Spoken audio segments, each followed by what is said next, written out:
मित्रांनो नमस्कार, मी वैष्णवी राजेंद्र दुर्गे spark अकॅडमीच्या YouTube चॅनलवरती तुमचं सहर्ष स्वागत करीत आहे। 8 मार्च आपण जागतिक महिला दिन म्हणून साजरा करतो। याच महिला दिनाचे औचित्य साधून स्पार्क अकॅडमीने एक उपक्रम हाती घेतला आहे।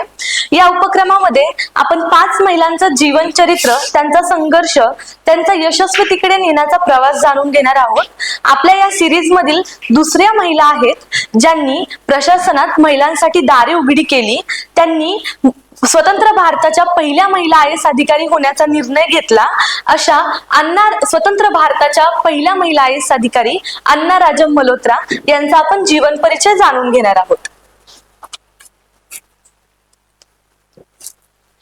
अन्ना राजम मल्होत्रा यांचा आपण जीवन प्रवास काही मुद्द्यांच्या आधारे जाणून घेणार आहोत। 1 मध्ये प्रस्तावना, 2 परिचय, 3 शिक्षण आणि बालपण, 4 यशाचे शिखर IAS परीक्षा, 5 उल्लेखनीय कार्य, 6 कौटुंबिक जीवन, 7 पुरस्कार आणि सन्मान आणि शेवट आपण समाप्ती करणार आहोत। जेव्हा स्त्रियांना प्रशासकीय सेवेत येण्याची कल्पनाही करणे कठीण होते, तेव्हा एका स्त्रीने केवळ ती वाट चोखाळली नाही तर इतिहास घडवला, त्या म्हणजे अन्ना राजम मल्होत्रा। मित्रांनो, 150 वर्ष इंग्रजांनी भारतावर हुकूमत गाजवली।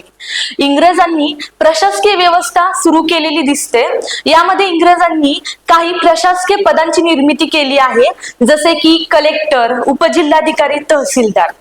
या सर्व पदांवर स्वातंत्र्यापूर्वी पुरुषांचं वर्चस्व असलेलं आपल्याला दिसतं। 15 ऑगस्ट 1947 रोजी भारत देश स्वतंत्र झाला, परंतु ही परिस्थिती पूर्णतः बदललेली दिसत नाही आपल्याला।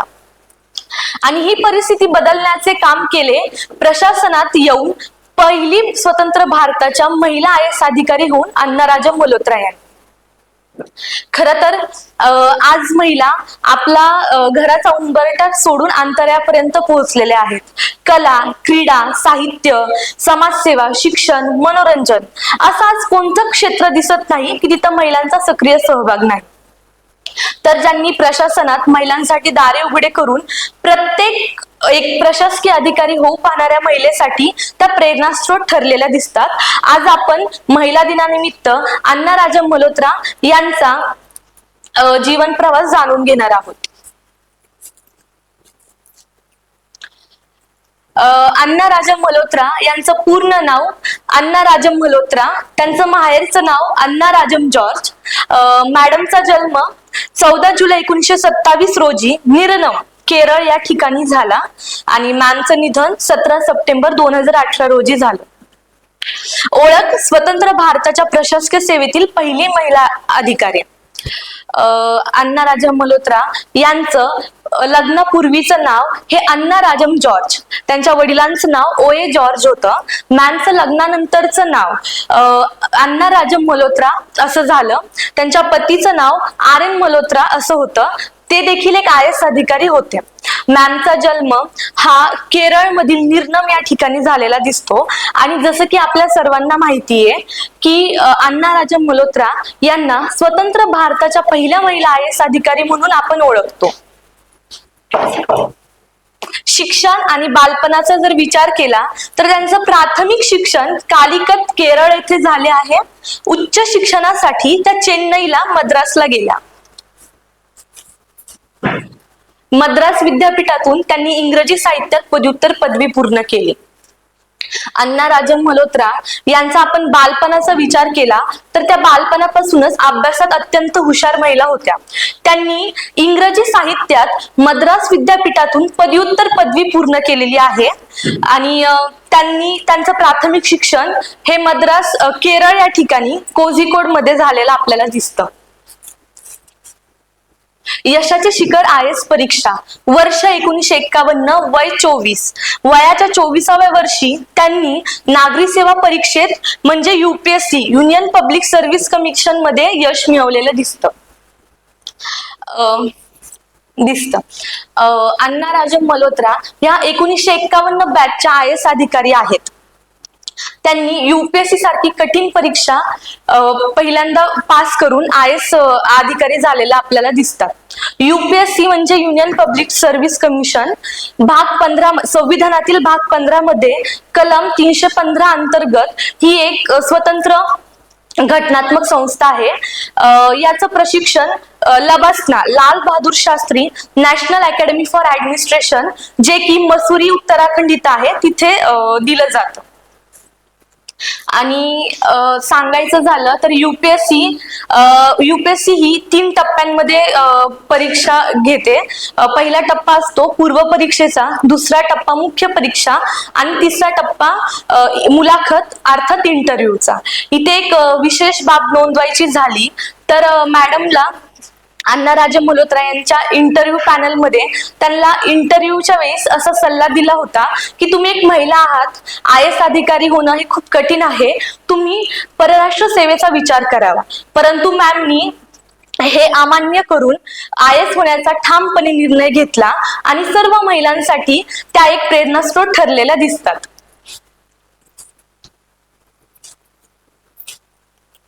उल्लेखनीय कार्य. Jawaharlal Nehru port trust JNPT मुंबईतील या मोठ्या बंदराच्या उभारणीत त्यांचे मोलाचे योगदान होते. त्यात JNPTच्या पहिल्या अध्यक्ष होत्या. आशियाई खेळ 1982 दिल्लीत झालेल्या आशियाई खेळांच्या यशस्वी नियोजनात त्यांची महत्वाची भूमिका होती. त्यांनी 7 मुख्यमंत्र्यांसोबत आणि 2 पंतप्रधानांसोबत काम केलेलं दिसतं. त्यामध्ये इंदिरा गांधी, स्वर्गीय इंदिरा गांधी, राजीव गांधी यांच्यासोबत त्यांनी काम केलेलं आहे. आपण त्यांचं कौटुंबिक जीवन बघूयात.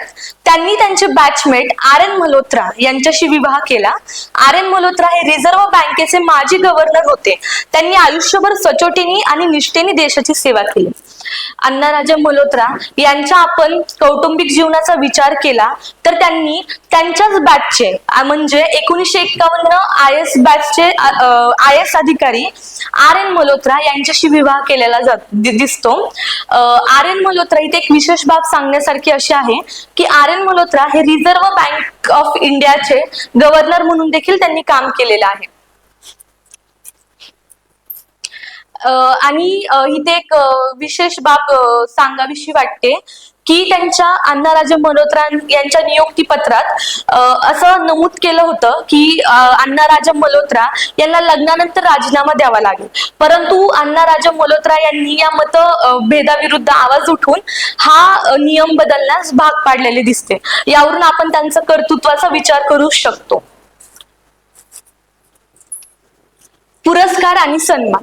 त्यांच्या उत्कृष्ट प्रशासकीय सेवेबद्दल भारत सरकारने त्यांना 1989 मध्ये पद्मभूषण पुरस्काराने सन्मानित केले. प्रशासनातील महिलांसाठी त्या कायमस्वरूपी आदर्श बनल्या. तर अण्णाराजे मल्होत्रा यांनी आपल्या आयुष्यामध्ये अण्णाराजे मल्होत्रा यांनी केलेल्या कर्तृत्वाबद्दल, त्यांनी केलेल्या देशाच्या सेवेबद्दल त्यांना भारताचा 3ऱ्या क्रमांकाचा सर्वोच्च नागरी पुरस्कार अर्थात पद्मभूषण हा 1989 साली दिलेला दिसतो.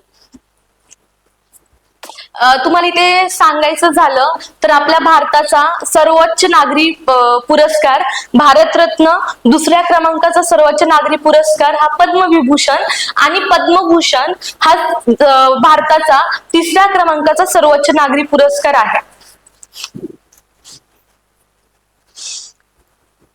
खरं तर शेवट करताना एवढं सांगावंसं वाटतं की एक स्त्री ही एक फक्त व्यक्ती नाही तर ती एक विचार आहे, ती एक संघर्ष आहे.